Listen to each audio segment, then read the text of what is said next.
After his military service, Virgil Fox would become the organist for the wealthy Riverside Church in New York City, and he would serve there until 1965. During those years, he maintained an almost impossible schedule. As soon as the Sunday service was over, he was off to the train station. He would travel to wherever he was giving concerts that week, visit 2, maybe 3 cities, give a concert in each, and rush back to New York just in time for the Friday evening choir practice.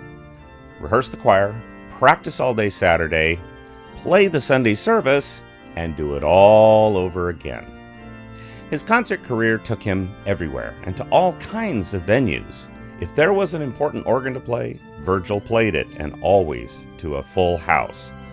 Churches were naturally the primary venues, but there were also theaters, civic auditoriums, concert halls with organs to be played, and Virgil even played at the White House. A Virgil Fox concert was like nothing else. First, he rejected the traditional tuxedo and instead wore bright paisley print jackets, shirts adorned with lace, and rhinestone-studded shoes. Classical music concerts, even today, are normally very solemn, stately events. The artist takes the stage, plays the printed program, bows, and leaves. Virgil would have nothing to do with this kind of formality. He would step out, take the stage, chit-chat with the audience, share jokes and anecdotes, maybe tell the audience his thoughts on the music. And in churches where most of these concerts took place, the organ's console was normally hidden from view. But Virgil would insist that if at all possible, the organ's console should be moved out to a concert position. Organ technicians often resorted to heroic tactics to make this possible. And if it wasn't possible to relocate the console, Virgil would insist that at the very least, a large mirror be rigged up in such a way that the audience could see. And then there was his playing, bold, rhythmic, intoxicating.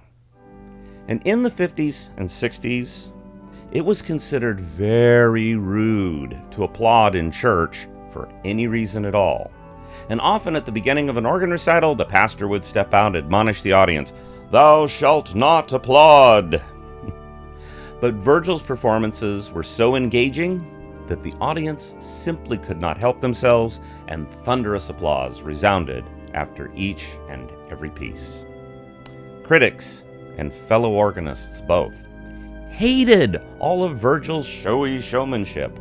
To them, Virgil was an assault on long-standing traditions and the sanctity of sacred spaces. Now, at one point, there was to be this big organists' convention in San Francisco, and a student asked organist and choirmaster Richard Purvis if Virgil Fox would be coming to Grace Cathedral to give a concert on their magnificent pipe organ. Well, Mr. Purvis responded to this student with a stern tone. "No, he will be at the Civic Auditorium where he belongs." Personally, I find it kind of amusing that to this day, there is a lot of these leftover bad feelings about Virgil Fox. Yes, he was majorly revolutionary in his time, changed the way we did classical music concerts. What I'm most amused by is when I hear fellow organists who are entrenched in that "we hate Virgil" camp, complaining about Virgil, and obviously they've never really sat down and listened to Virgil play. And long ago, people forgot what the original complaints were about Virgil. It had nothing to do with his playing.